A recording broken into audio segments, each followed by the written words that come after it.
Muy buenas tardes, un saludo muy especial a toda la audiencia de esta nueva etapa que comienza hoy para nuestro proyecto Hora Judicial. Esta es la emisión de prueba de un proyecto en el que hemos trabajado todo el equipo de Hora Judicial durante mucho tiempo y que es nuestro proyecto Hora Judicial TV. Nos encontramos aquí en la sala de audiencias, hoy es viernes 4 de junio del año 2019. Estamos con la doctora Joana Giraldo y el doctor Julio Acosta Durán, ambos audiocolumnistas y permanentes colaboradores de nuestro programa Hora Judicial, y agradecemos a todas las personas que se conectan en vivo. Ya estamos en nuestro canal de YouTube o aquellos que lo van a hacer con posterioridad. Estamos en la Facultad de Jurisprudencia del Colegio Mayor de Nuestra Señora del Rosario y les damos la bienvenida a este nuestro primer espacio de Hora Judicial TV, hoy con el debate sobre la doble conformidad. Le damos la bienvenida a la doctora Joana Giraldo, profesora de Derecho Constitucional, queridísima de esta casa, audiocolumnista de nuestro espacio Hora Judicial y abogada experta, especialista en asuntos de Derecho Constitucional. Doctora Joana Giraldo, bienvenida a este proyecto, a este sueño Hora Judicial TV. Muchas gracias, doctor Bernate. Un saludo a nuestros televidentes de Hora Judicial TV. En nuestra primera misión estoy muy contenta de estar acá compartiendo también con nuestro compañero el doctor Julio Acosta. Así es, doctora Joana, gracias a usted por su colaboración, por siempre estar dispuesta, y esperemos que sean muchos más los episodios de esta Hora Judicial en la que la vamos a tener aquí en nuestra universidad. Y nos acompaña aquí en el Colegio Mayor de Nuestra Señora del Rosario nuestro profesor Julio Enrique Acosta Durán, igualmente de la nómina de nuestro espacio Hora Judicial en U Rosario Radio. Profesor, buenas tardes, bienvenido a Hora Judicial TV.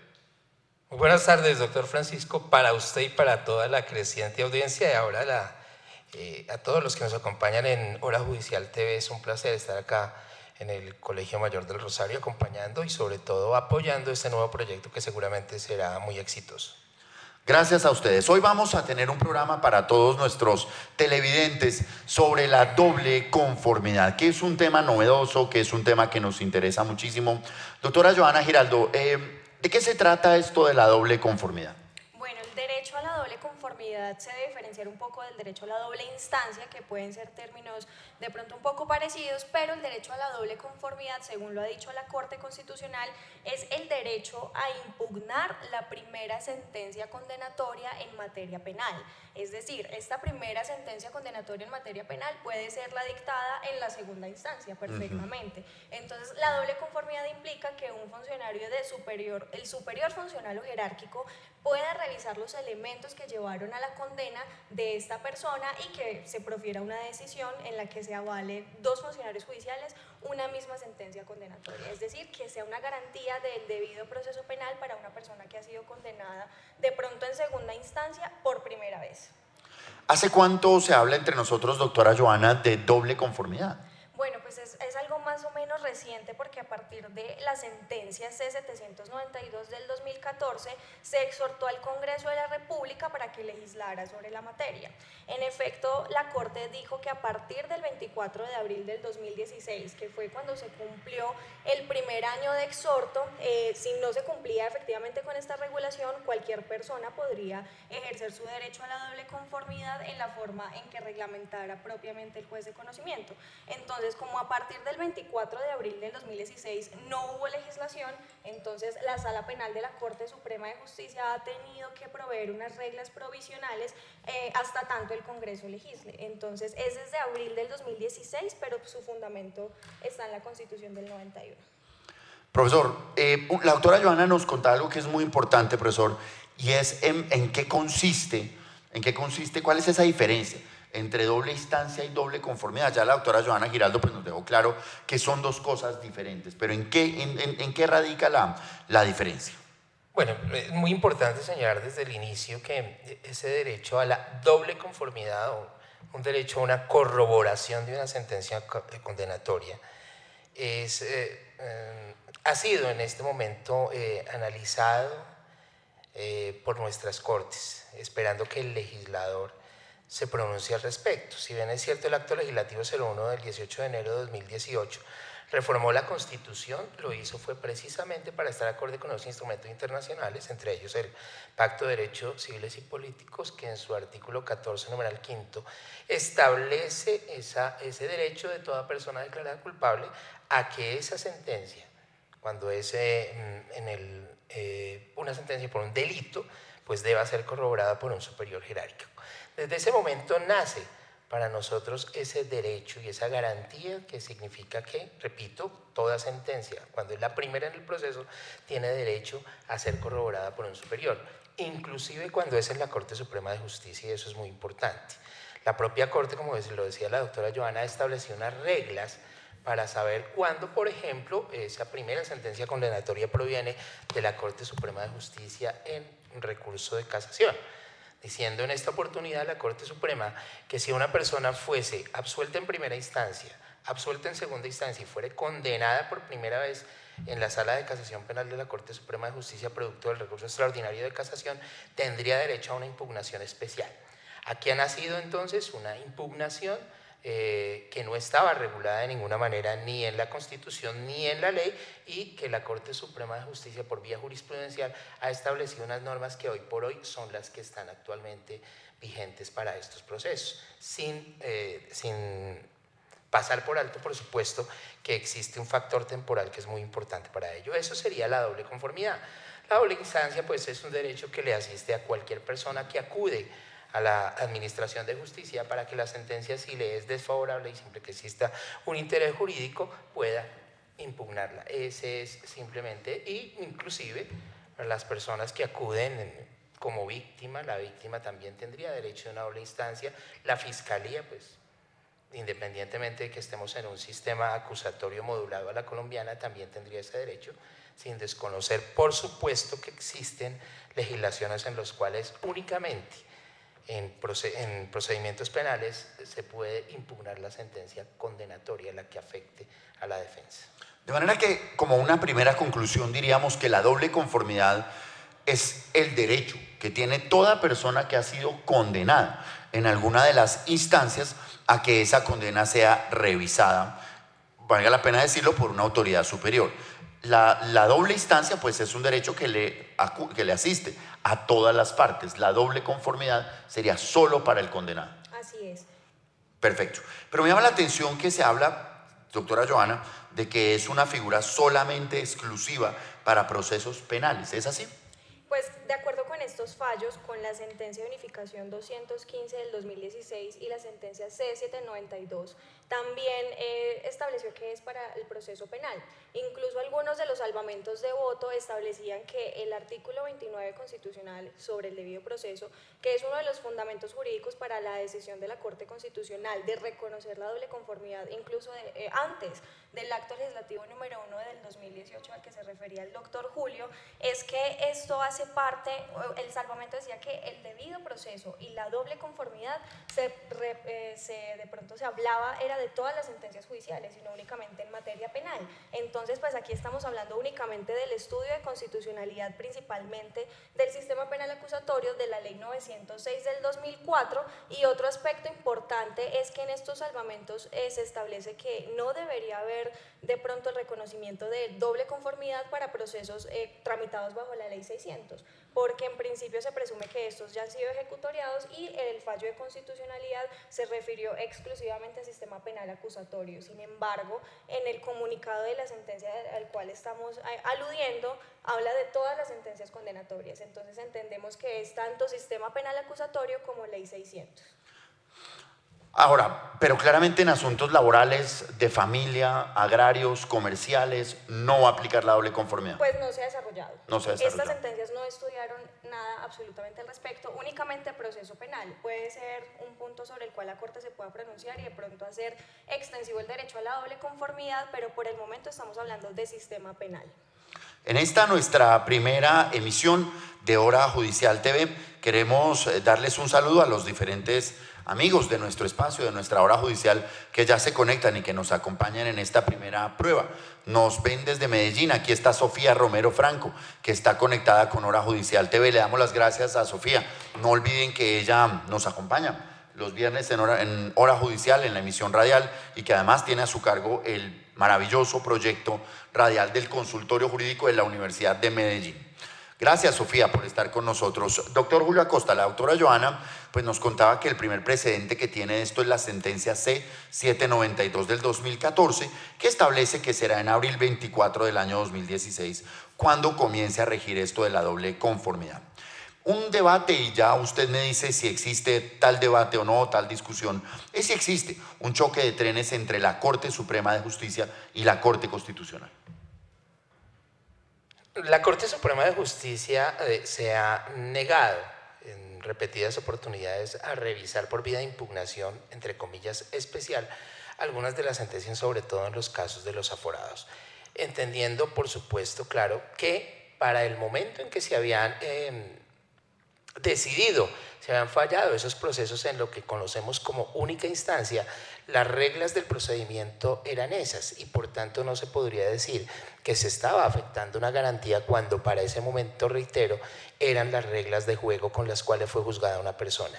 Es inevitable que cuando se toca el tema de doble conformidad, de doble instancia, también llegamos a un caso muy emblemático y es el caso del exministro Andrés Felipe Arias, quien por todos los medios ha seguido pregonando su inocencia inclusive ante estamentos internacionales. ¿Y por qué llegamos a esa conclusión? Porque todos sabemos y conocemos que él en su conducción de aforado constitucional fue juzgado y condenado por la Corte Suprema de Justicia en sala de casación penal en única instancia.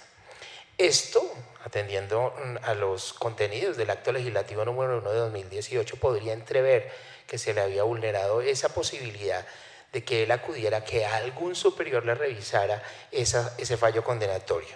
Para ello, pues se ha acudido especialmente a lo que han dicho los instrumentos internacionales de los que ya hablábamos, como es el Pacto de Derechos Civiles y Políticos. Ese es el fondo del asunto y por supuesto que ha generado un choque de trenes y que seguramente la Corte Constitucional, fallará próximamente una tutela que la Sala Civil de la Corte Suprema de Justicia negó al señor exministro.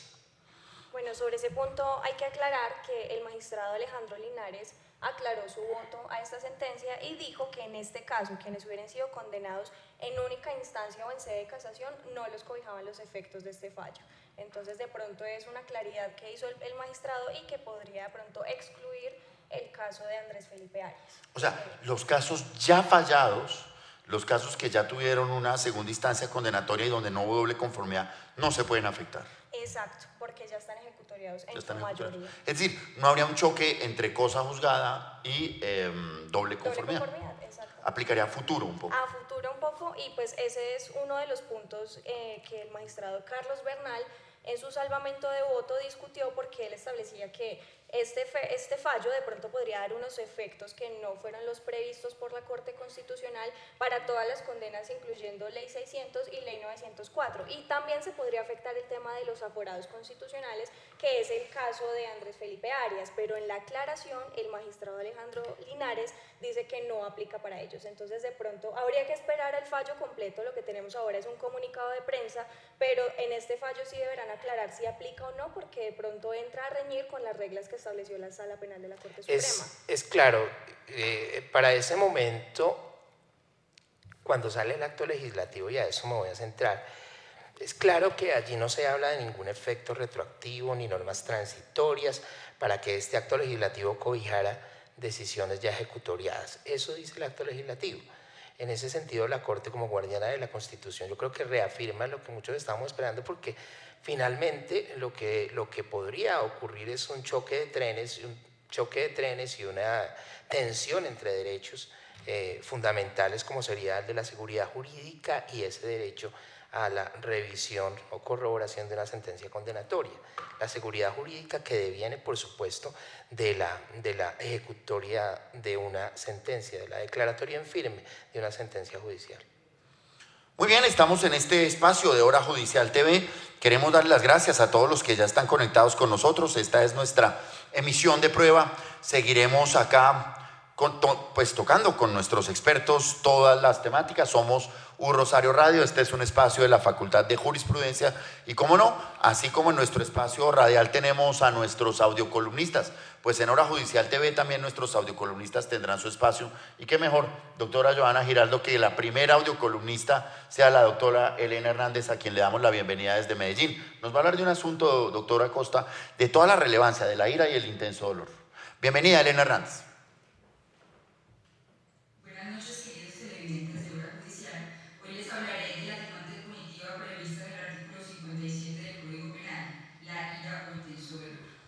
Entendemos la ira como un enojo o enfado vehemente contra quien nos ha agraviado. Ahora, los requisitos conceptuales para colmar tal atenuante han sido precisados por la Corte Suprema de Justicia. Se compone de 3 elementos. Primero, conducta ajena, grave e injusta. Segundo, estado de ira o intenso dolor. Tercero, una relación causal entre la provocación y la reacción. La gravedad y la injusticia de la provocación debe ser estudiada en cada situación, dadas las condiciones particulares de las partes del conflicto y del hecho punible, como por ejemplo la situación psicoafectiva, la idiosincrasia, la tolerancia, las circunstancias, los sentimientos, el grado de educación, el nivel socioeconómico, entre otras circunstancias.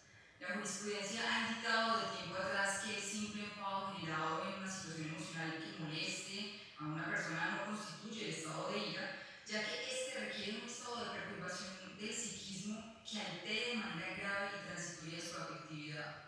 Así pues que los requisitos exigidos por la figura son bastante elevados, porque al final lo que deberá probarse es la disminución en la capacidad de autodeterminación de la gente. Una feliz noche e inicio de semana para todos. Bueno, como siempre, Elena Hernández, una estrella.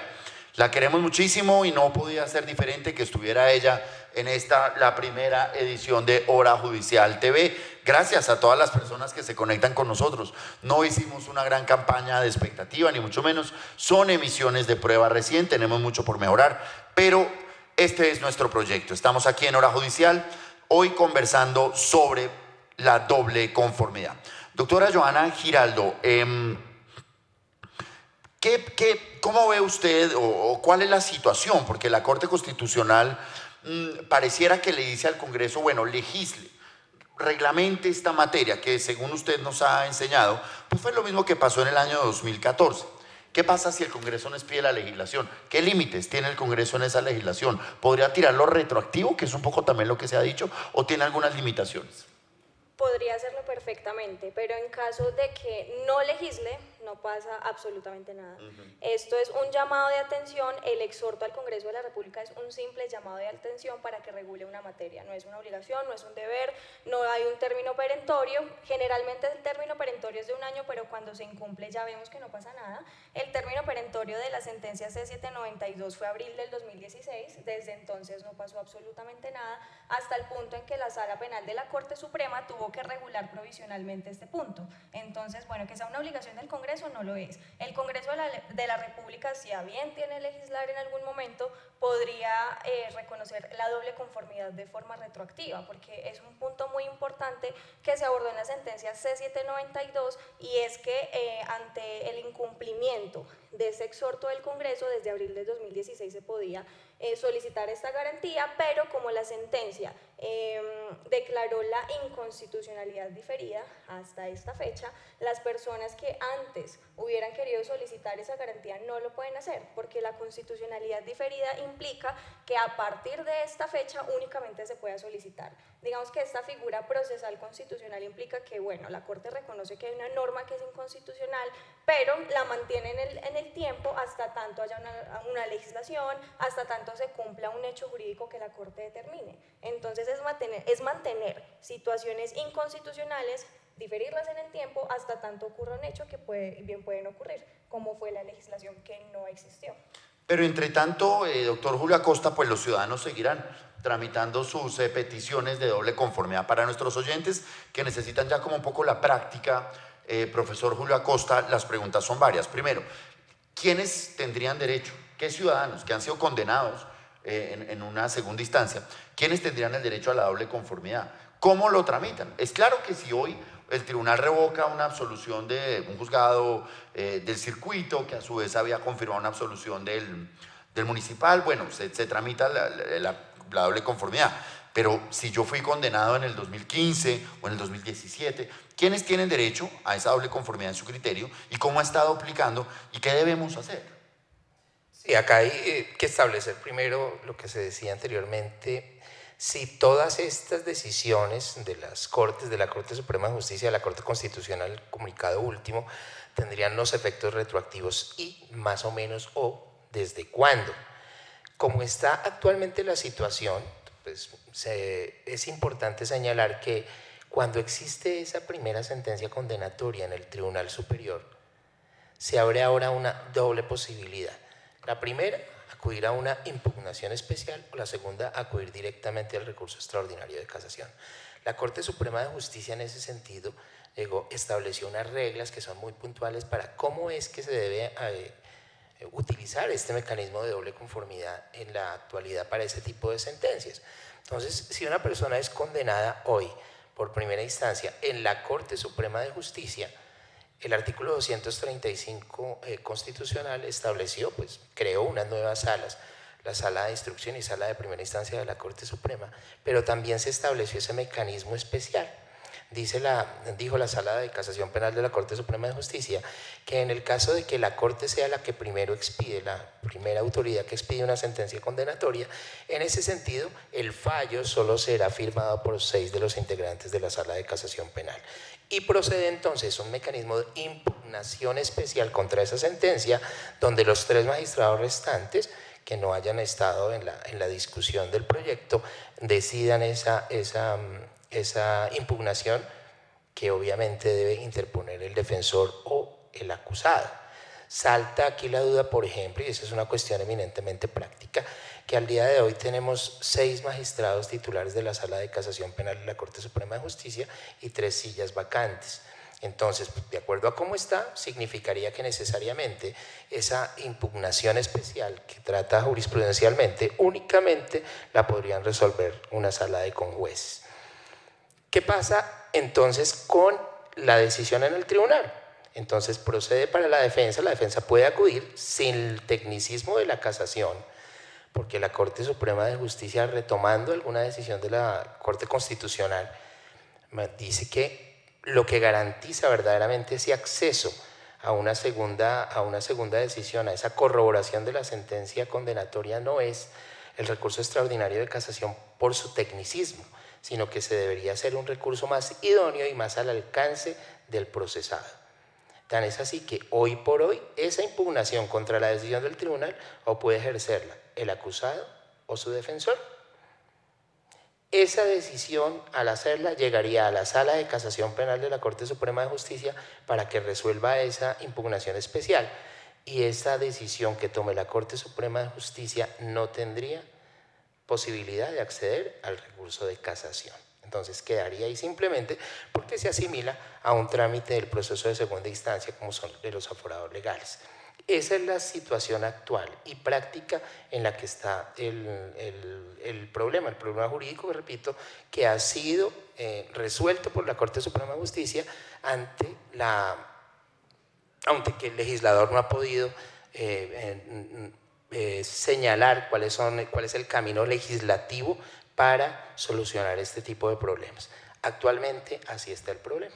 Así es. Otro punto es que en estos fallos que estamos relacionando se hablaba del recurso extraordinario de casación, extraordinario de revisión y excepcionalmente la tutela que procede contra providencias judiciales. Entonces, otro de los problemas jurídicos que tuvo que resolver la Corte es si la casación y la revisión por sí mismas garantizaban la doble conformidad. En los salvamentos, por ejemplo, la magistrada María Victoria Calle y la actual secretaria de la Corte, Marta Victoria Sáchica, que en su momento estaba de magistrada encargada, dijeron que casación y revisión y tutela suplían doble conformidad. Entonces, para ellas no era necesario que el legislador estableciera otra garantía adicional, porque incluso, como lo señaló Sáchica, la procedencia de la tutela es excepcional contra providencias judiciales, pero en virtud de este recurso constitucional incluso se podía suspender la ejecución de una pena. Entonces, de ahí la importancia de la tutela, la revisión y el recurso extraordinario de casación. Pero entonces aquí vemos otro punto, y es que la tutela ya se está entendiendo incluso desde las altas cortes como un recurso adicional, ya no es excepcional, sino como otra instancia, porque incluso a través de ella podría suspenderse la ejecución de la pena. Entonces, en este caso no sería necesaria la doble conformidad según esas magistradas. Y es un punto también problemático sobre el uso y abuso del derecho. Pero, doctora Joana, a estas dos personas que fueron los que interpusieron esta tutela, un concejal de Gigante y había otra tutela ahí, que son las que estudian ahí, Luxa, sí. A ellos se les concede la doble conformidad toda vez que la segunda instancia condenatoria fue después del 2016. Exacto, que es el punto que tocamos ahorita. A partir de abril del 2016, si se profiere esa segunda sentencia que es condenatoria, tienen el derecho a la doble conformidad. No aplica lo mismo, no aplica igual para las personas que fueron condenadas con anterioridad, cuyos fallos ya fueron ejecutoriados. Incluso aquí procedió la doble conformidad porque esa persona interpuso el recurso, o sea, tampoco fue de oficio. Esa persona interpuso el recurso, se lo negaron, el tema llegó a la sala penal en queja y la sala penal también dijo no procede, y por eso es que la tutela reconoce este derecho. Pero la persona también había interpuesto el recurso, entonces no se puede equiparar la situación jurídica de esta persona a la de una persona que no interpuso el recurso, que fue con anterioridad a abril del 2016. No es la misma situación que está regulando la Corte en este momento. Doctora Joana Giraldo, ¿alguna otra cosa que se nos haya podido quedar sobre la doble conformidad? Bueno, creo que el concepto ya quedó claro. Estos son los efectos de las sentencias que hay en este momento sobre la materia. Quedamos a la espera del fallo. Este es el comunicado de prensa de la nueva decisión. Esperamos pues que esté en consonancia con lo que se anunció aquí. Y bueno, lo único que queda por resolver, y es lo que se va a esperar el fallo, es desde cuándo se reconoce la doble conformidad, si de pronto es a partir de incluso del 91, porque si uno de los fundamentos jurídicos de la sentencia es que el artículo 29 constitucional consagra esta garantía, pues la Constitución del 91 está rigiendo desde 1991. Entonces habría que ver desde cuándo aplica esta garantía y si el Congreso va a legislar sobre la materia.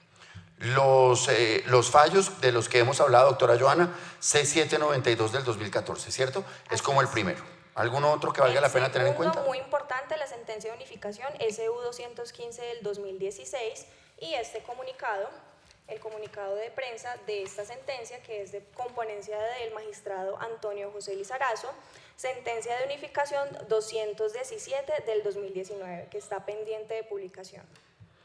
Muy bien. Doctora Joana Giraldo, bienvenida a su espacio Hora Judicial TV. Muchísimas gracias por venir a esta nuestra primera emisión de prueba. Nos oímos el viernes con Hora Judicial en Un Rosario Radio. Gracias por estar en su casa. Gracias por todo lo que nos ha enseñado. Muchas gracias, doctor Francisco Bernate, por la invitación, y bueno, nos estrenamos en Hora Judicial TV. Así es. Profesor, ¿algún comentario adicional? ¿Alguna sentencia que valga la pena tener en cuenta de la Sala de Casación Penal? Doctor Francisco, yo considero que estamos en mora de dar un debate jurídico acerca de las apelaciones que se hacen a las sentencias absolutorias, sobre todo en Ley 906, sistema acusatorio, por una razón simple. Si se nos ha dicho y se le dice a una persona que es imputada de un caso en Ley 906, de ese modelo acusatorio que le decimos, que tiene derecho a un juicio oral, público, contradictorio, concentrado y con inmediación de la prueba, pues considero que si fue a ese juicio, contradictorio, concentrado y con inmediación, y fue absuelto, ya el Tribunal Superior lo estaría condenando eventualmente frente a una apelación de otro sujeto procesal sin el reconocimiento expreso de esas garantías. Porque ante el tribunal no se practica pruebas, luego está eliminado el principio de inmediación. Allí no hay contradictorio en sentido estricto. ¿Por qué? Porque ya llegan unos audios o llegan unos escritos para que el tribunal decida. Y entonces esta persona realmente allí no tiene una posibilidad defensiva como si la tuvo en ese juicio oral. Estamos en mora, ¿por qué? Porque pues todos conocemos que en otros sitios, en Estados Unidos, en Puerto Rico, cuando una persona es absuelta en un juicio, la fiscalía que perdió el caso no tiene la posibilidad de apelar esa decisión. Esto eliminaría gran parte del problema que hoy tenemos con esto de la doble conformidad. Esa es me parece que es momento de dar el debate. Escuchaba en alguna oportunidad una demanda de casación que tuve la posibilidad de presentar al doctor Jaime Camacho Flores, soy vicefiscal general de la Nación, haciendo un análisis espectacular acerca de este punto. Y yo sí lo comparto. A una persona que es procesada, que es imputada de un delito en Colombia, bajo las normas, bajo las reglas de la ley 906, verdaderamente se le debe respetar eso. Usted tiene derecho, repito, a estar en un juicio oral, público, contradictorio y concentrado. Considero que cuando esto no sucede y se apela a esa decisión absolutoria, lo que estamos es, en el fondo, desconociendo esas garantías. Esto me parece que es un tema que merece un poco más de atención por parte de las autoridades. Estamos esperando esa decisión de la Corte Suprema de Justicia, porque allí, como fiscal delegado ante la Corte Suprema de Justicia, hizo una excelente intervención sobre esos dos puntos, que si bien la Corte ha dicho que no son muy importantes, al punto de decir que hoy la inmediación no forma parte íntegra del debido proceso, sí me parece que es muy importante por ahora, sobre todo por el tema que acabamos de tratar. Bienvenido hasta su casa siempre, profesor. Muchas gracias por estar con nosotros en este episodio de Prueba de Hora Judicial TV. Muchas gracias a usted, doctor Francisco. Tenemos mucho todavía por afinar aquí, pero estamos felices. Nuestro primer episodio estará disponible para todos ustedes. Y no olviden la invitación en este mismo recinto, el 21 de junio.